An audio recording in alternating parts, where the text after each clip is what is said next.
अस्सलाम वालेकुम व्यूअर्स, आप देख रहे हैं हमारा यूट्यूब चैनल नॉलेज क्रश। और आज की इस वीडियो में हम आपके लिए लेके आए हैं फिज़िक्स का एक बहुत ही अहम टॉपिक जिसका नाम है रिफ्रैक्शन ऑफ लाइट। आइए हम देखते हैं रिफ्रैक्शन ऑफ लाइट किस तरह से होती है और क्या होती है।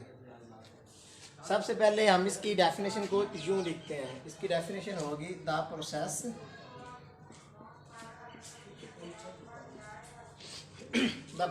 of bending,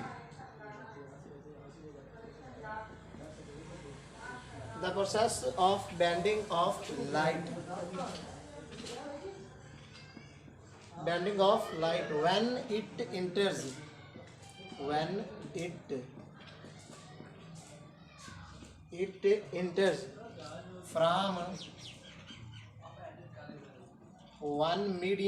from one medium to another medium.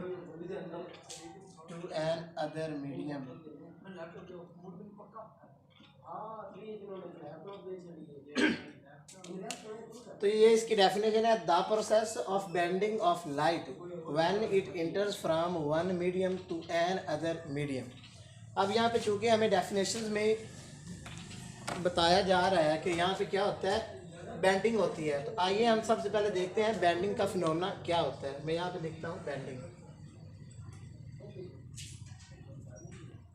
Bending का मतलब होता है मुड़ जाना।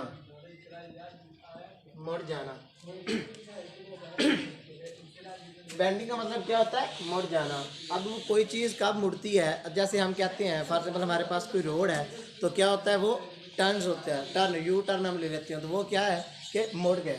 तो यहाँ पे बेंडिंग से मुराद बेंडिंग ऑफ लाइट पढ़ रहे हैं हम। जिस तरह के हमने बेंडिंग ऑफ वाटर पढ़ी थी, बेंडिंग ऑफ साउंड भी पढ़ी थी, और आज हम स्टडी कर रहे हैं बेंडिंग ऑफ लाइट को।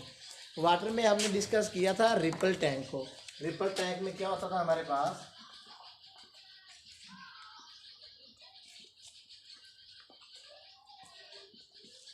रिपल टैंक हमने पढ़ा था। रिपल टैंक में क्या होता था, हमारे पास एक ट्रे होता है तो जिसमें हम पानी लेते हैं, और उस क्या कहते हैं, हमारे पास एक मोटर लगी होती है। तो जब हम मोटर को ऑन करते हैं तो वहाँ पे क्या होती है, रिफ्रैक्शन पैदा हो जाती है। रिफ्रैक्शन जब पैदा होती है तो क्या होता है, इस तरह से उस ट्रे के ऊपर रिफ्रैक्शन पैदा होती है जी। तो इसी तरह से हम आज पढ़ रहे हैं, ये बेंडिंग हो गई, ये बेंड आ रहा है इसमें। तो इस तरह से आज हम स्टडी कर रहे हैं बेंडिंग ऑफ लाइट को। तो बेंडिंग ऑफ लाइट हमारे पास क्या होता है, फॉर एग्जांपल ये देखें आप, उसने क्या बताया हुआ है, from one medium to another medium. ये मैं कहता हूँ मेरे पास एक मीडियम है और ये मेरे पास सेकंड मीडियम है। अब मैं क्या करता हूँ कि फॉर एग्जांपल, अब शर्त ये है कि मीडियम जो है वो सेम ना हो, नो सेम मीडियम।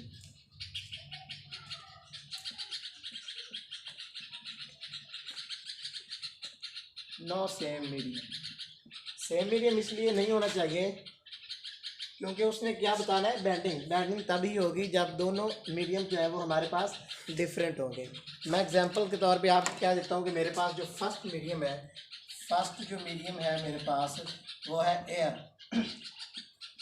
और सेकंड जो मीडियम मेरे पास है वो मैं क्या देता हूँ, मेरे पास क्या है, ग्लास। अब चूंकि एयर में क्या होता है, जो मॉलिक्यूल्स होते हैं वो सेपरेट होते हैं, एक दूसरे से अलग अलग होते हैं। फॉर एग्जांपल मैं क्या देखता हूँ कि यहाँ पर मैं रेस करता हूँ उसको,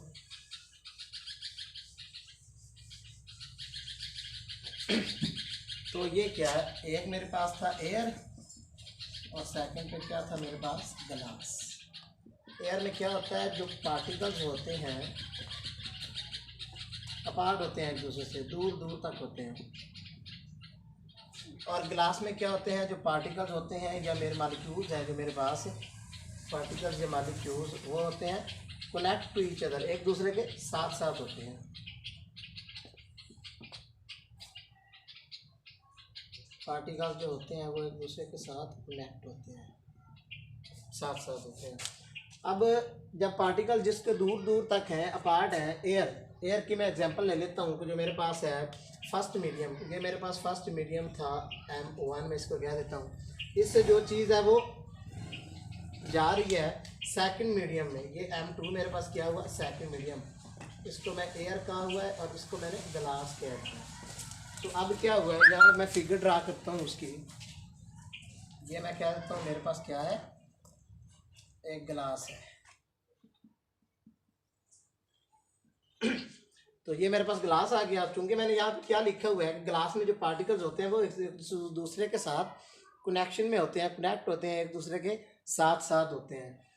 तो अब क्या होगा, इधर से मैंने जो लाइट है मेरे पास वो मैं इधर से कर रहा हूँ, इधर से जो लाइट है वो मैं इंसिडेंट कर रहा हूँ जी। मैंने लाइट इंसिडेंट कर ली, मैं इसको आई का नाम दे देता हूँ, इंसिडेंट रे कह देता हूँ। अब ये जो लाइट है इधर पे आई है, इंसिडेंट हुई, क्योंकि ये प्लेन मिरर है। कल भी हमने डिस्कस किया था रिफ्लेक्शन में कि प्लेन होगी तो प्लेन ही होगा, और अगर प्लेन जगह नहीं होगी तो वो जो ये वाली होती है बेंडिंग या जो भी मैंने कहा था एंगल बनेगा वो उसके अपोजिट हो जाएगा। तो ये आ गया जी, एंगल इधर आया। अब यहाँ पे क्या हुआ, चूँकि हमने ग्लास लिया हुआ है, हमें पता है कि ग्लास में से ग्लास की जो स्पीड होती है वो एयर की निस्बत थोड़ी होती है, ठीक है, लेस स्पीड। और ग्लास में क्या होता है, सॉरी यहाँ पे फास्ट होता है और यहाँ पे क्या है, लेस स्पीड। क्यों, उसके पार्टिकल की वजह से। पार्टिकल्स एक दूसरे के साथ कनेक्ट होते हैं तो वहाँ पे क्या होता है, रेजिस्टेंस क्रिएट होती है, रेजिस्टेंस होती है यहाँ पे, रेजिस्टेंस। तो यहाँ पे रेजिस्टेंस होती है, रुकावट। हमें पता है कि जहाँ पे कोई चीज़ रुकावट पैदा कर रही हो तो वहाँ पे क्या होता है, गुजरना मुश्किल हो जाता है। तो चूँकि ग्लास में स्पीड थोड़ी होती है, उसकी वजह क्या है, जो हमारे पास मॉलिक्यूल्स होते हैं वो एक दूसरे के साथ साथ होते हैं। मॉलिक्यूल्स क्या होते हैं, साथ साथ होते हैं, और रेजिस्टेंस क्रिएट होती है जिसकी वजह से अब ये क्या होगा, यहाँ पे इंसिडेंट रे आई है। तो चूँकि ग्लास में से जो है वो ये वाली लाइट पास आउट हो जाती है, तो अब क्या होगा, ये मैं क्या देता हूँ, ये मेरे पास है नॉर्मल रे। नॉर्मल लाइन या नॉर्मल रे, नॉर्मल का मतलब क्या होता है, जो कि परपेंडिकुलर हो, बिल्कुल जहाँ पे ये अफेक्ट कर रही है उसके बिल्कुल जो ऊपर लगी होती है उसको मैं कह देता हूँ नॉर्मल लाइन। अब यहाँ पे क्या होगा, इफेक्ट ये होगा कि ये जो लाइट है ये मेरे पास सारी नॉर्मल लाइन आ रही है, तो ये इधर जाने की बजाय इधर को मुड़ जाएगी। क्या हो जाएगा, टूवर्ड्स नॉर्मल लाइन जी। तो इसकी कंडीशन ये हो गई, कि from air to the medium bending towards the normal line. From air bending क्या होगी, टूवर्ड्स द नॉर्मल लाइन। तो व्यूअर्स हम बात कर रहे थे कि जो हमारे पास इंसिडेंट रे वाला होता है एंगल, वो क्या होता है, हमारे पास ज़्यादा होता है। उसकी वजह क्या है कि एयर में हमारे पास जो स्पीड होती है वो ज़्यादा होती है एज़ कम्पेयर टू ग्लास। चूँकि हम कह देते हैं कि हमारे पास एक डेंसर मीडियम है, ये हमारे पास क्या है, डेंसर मीडियम। और जो एयर की बात हम कर रहे थे, इधर से ये आ रही है एयर, तो एयर क्या है हमारे पास, रेयर मीडियम है। बेंडिंग का जो हमारा फिनोमेना है वो हम एयर से ग्लास में गए थे, एयर से ग्लास में जा रहे हैं और रेयर मीडियम से डेंसर मीडियम में जा रहे हैं, जिसकी वजह से यहाँ पे रेजिस्टेंस पैदा होगी, रुकावट जो हमारे पास है वो पैदा हो गई यहाँ पे। तो अब क्या हुआ, यहाँ पे हम पहुँच गए। अब चूँकि जो चीज़ यहाँ पे है तो यहाँ पे आगे जाके क्या होगा, यहाँ पे फिर नॉर्मल क्रिएट हो जाएगा, क्योंकि जो चीज़ यहाँ पे आ गई है उसने आगे भी कहीं जाना है, तो ये क्या होगा, इधर जाती है। ये मेरे पास था। ये एक चीज़ आपने याद रखनी है कि जब हम एयर से डेंसर मीडियम में गए, यानी कि एयर से ग्लास में गए, तो जो हमारे पास थी बेंडिंग वो टूवर्ड्स द नॉर्मल थी, टूवर्ड्स द नॉर्मल, जब हम एयर से ग्लास में गए। अब आगे जाके क्या हुआ, जब हम ग्लास से एयर वापस निकल रहे हैं, ग्लास से एयर की तरफ जा रहे हैं, तो हमारे पास जो बेंडिंग आएगी वो हमारे पास क्या आएगी, अवे फ्रॉम द नॉर्मल। क्योंकि यहाँ पे ये आ जाएगा हमारे पास, ये हम फिर वापस निकल रहे हैं तो ये हमारे पास आ जाएगा, सॉरी ये मेरे पास एंगल था, ये नॉर्मल है मेरे पास, तो ये मेरे पास नॉर्मल था, तो यहाँ पे जो एंगल बनेगा वो बनेगा आई इंसिडेंट्स का, और जो ये है मेरे पास, ये मेरे पास एंगल बनेगा theta R, sorry theta R. R का मतलब रिफ्लेक्टेड रे जो हमारे पास है, तो ये चीज़ हमारे पास आ जाएगी। जी देखिए, आज हमने क्या पढ़ा। सबसे पहले हमारे पास रिफ्रैक्शन ऑफ लाइट होती है। लाइट के जिस तरह से हमने पढ़ा था कि बेंडिंग होती है, उसमें बेंडिंग का मतलब मुड़ जाना। रिपल टैंक हमने स्टडी किया वाटर वेव्स में। तो वाटर वेव्स की जब हम बात करते हैं तो उसमें रिपल टैंक को यूज़ करते हुए हमारे पास रिफ्रैक्शन होती है। उस तरह से साउंड में भी होती है। और आज हम डिस्कस करने वाले थे लाइट को। तो लाइट के लिए हमने दो मीडियम को चूज़ किया। एक हमारे पास थी एयर और एक था ग्लास। एयर से हम ग्लास में गए थे। तो चूँकि एयर हमारे पास क्या है, रेयर मीडियम है, और ग्लास हमारे पास डेंसर मीडियम।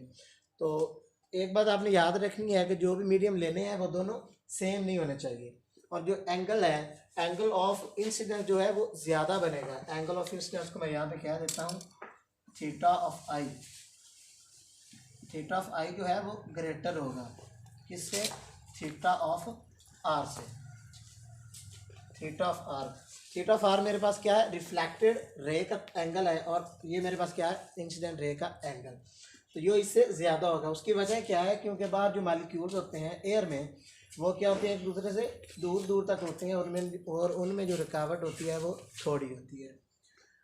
और ग्लास में चूंकि हमारे पास डेंसर मीडियम है, सख्त होता है, किसी चीज़ या मालिक्यूल्स के पार्टिकल्स के जो होते हैं उनसे मिलकर बनता है, तो इसलिए ये सख्त होता है, उसकी स्पीड है वो वहाँ पे कम हो जाएगी। तो ये डिस्कस हमने किया रिफ्रैक्शन ऑफ लाइट को। तो व्यूअर्स, आज का हमारा टॉपिक ख़त्म हुआ। और आपको कैसी लगी हमारी वीडियो, तो फीडबैक ज़रूर दीजिएगा। मिलते हैं फिर नई वीडियो के साथ। अल्लाह हाफ़िज़।